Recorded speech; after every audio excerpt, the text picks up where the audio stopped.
Selamat pagi Pak Dion. Perkenalkan, nama saya Cecilia dari kelas 11 IPA 2. Pada hari ini, saya ingin menjelaskan mengenai konsep tekanan hidrostatis yang termasuk dalam fluida statis.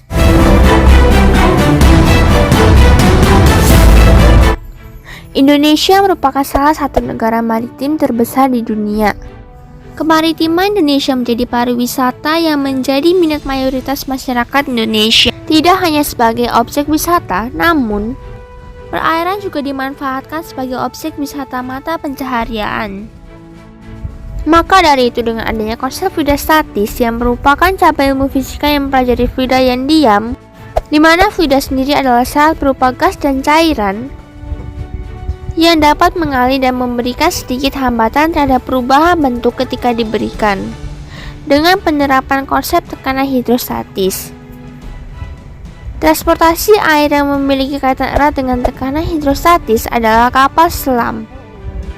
Alasan saya memilih kapal selam sebagai contoh dari tekanan hidrostatis adalah karena kapal selam sendiri sesuai dan memiliki dua fungsi yang berbeda, yang dirancang untuk dapat berjalan di permukaan dan di bawah permukaan air. Mekanisme kapal selam dapat mengampung, disebabkan oleh sistem perpindahan yang akan membuat air keluar dan membuat ruangan untuk benda yang akan masuk ke air.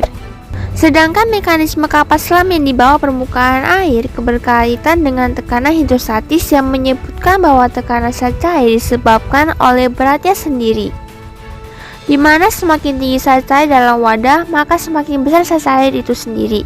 Dan ketika posisinya semakin dalam dari permukaan, maka tekanan hidrostatis yang dirasakan semakin besar. Dan ketika kapal selam menyelam terlalu dalam, maka dapat menjadi penyebab kapal selam tersebut hancur. Hal ini disebabkan daya prinsip hidrostatis, yang mana jika masuk dalam air terlalu dalam, maka tekanan hidrostatis yang didapat akan semakin besar pula, dan dapat menyebabkan berat kapal selam tidak seimbang. Tekanan hidrostatis adalah tekanan zat cair yang hanya disebabkan oleh beratnya sendiri.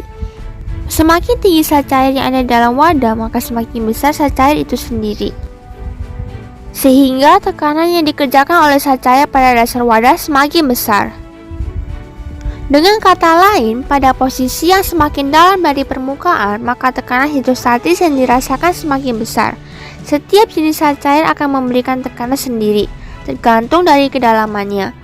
Maka dari itu, ketika berenang atau menyelam di permukaan yang dangkal lebih mudah dari kedalaman tertentu, karena semakin banyak volume air yang ada di atas, maka semakin besar pula tekanan air yang diberikan pada tubuh. Dan untuk penyelam diperlukan alat atau transportasi seperti kapal selam yang dapat menyelam pada kedalaman tertentu. Faktor-faktor yang dapat mempengaruhi tekanan hidrostatis antara lain ialah: yang pertama, massa jenis zat cair atau Rho. Jika massa jenis suatu zat cair makin besar, maka akan semakin besar pula tekanan hidrostatisnya. Misalnya ada 3 jenis zat cair: air, minyak, dan larutan garam, yang dimasukkan ke 3 wadah terpisah. Saat kita menuju titik dengan kedalaman yang sama pada masing-masing cairan, maka efeknya akan berbeda. Tekanan hidrostatis pada titik larutan garam akan lebih besar daripada air biasa, sementara tekanan hidrostatis air akan lebih besar dibanding minyak. Yang kedua adalah kedalaman zat cair atau H. Kedalaman zat cair juga dapat mempengaruhi tekanan hidrostatis pada zat cair. Semakin jauh suatu titik dalam zat cair dari permukaannya, maka akan semakin besar tekanan hidrostatisnya, di mana yang dimaksud adalah tekanan hidrostatis akan semakin meningkat seiring dengan bertambahnya kedalaman titik zat cair. Misalnya pada sebuah wadah diberi 3 lubang yang posisi ketinggiannya berbeda. Jarak pancaran air pada titik atau lubang yang paling bawah akan lebih jauh daripada titik yang berada di atasnya. Hal tersebut dikarenakan lubang yang paling bawah mengalami tekanan hidrostatis yang paling besar dibanding 2 titik lain. Yang ketiga adalah percepatan gravitasi atau G. Percepatan gravitasi juga dapat mempengaruhi tekanan hidrostatis pada zat cair. Percepatan gravitasi yang dikombinasikan dengan massa jenis zat cair, maka akan menghasilkan besaran berat zat cair.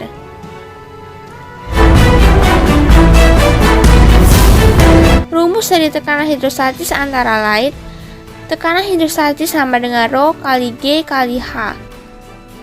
Tekanan hidrostatis memiliki satuan Pascal atau PA. Rho adalah massa jenis fluida dengan satuan kilogram per meter kubik. G adalah percepatan gravitasi dengan satuan meter per second kuadrat. H adalah kedalaman fluida dengan satuan meter. Contoh soal, sebuah bejana berbentuk kubus 25 cm berisi air. Jika massa air 10 pangkat 5 gram dan rho air 1 gram per cm kubik, hitunglah A. Tekanan hidrostatis pada dasar bejana. Diketahui 1. Rusuk kubus sama dengan 25 cm. 2. Diketahui massa air sama dengan 10 pangkat 5 gram. 3. Rho air sama dengan 1 gram per cm kubik. Ditanya, yang pertama, berapa tekanan hidrostatisnya? Pertama-tama masukkan Rho. Rho sama dengan massa per volume. Diketahui Rho sama dengan 1, maka kita masukkan 1 sama dengan massanya 10 pangkat 5 per volume atau V. Volume air sama dengan 10 pangkat 5 cm kubik. Kemudian kita gunakan rumus volume sama dengan luas permukaan dikali ketinggian. Kita masukkan masing-masing nilai yang diketahui, yakni 10 pangkat 5 sama dengan 25 kuadrat dikali H. Kenapa kok 25-nya itu dikuadratkan? Karena luas permukaan kubus adalah persegi dan rumus dari luas persegi itu sendiri adalah sisi kuadrat. Sehingga didapat nilai H sama dengan 10 pangkat 5 per 25 pangkat 2 atau pangkat kuadrat. Maka nilai H sama dengan 10.000 per 625. Maka besar H adalah 16. Jawab. Kita gambar dulu kubus untuk jelas dengan rusuk 25 cm seluruhnya.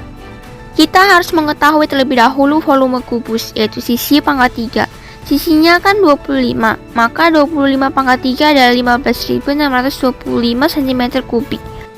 Nah, kemudian langkah selanjutnya kita harus mencari ketinggian air. Kenapa kita harus hitung ketinggian air? Karena belum tentu airnya penuh.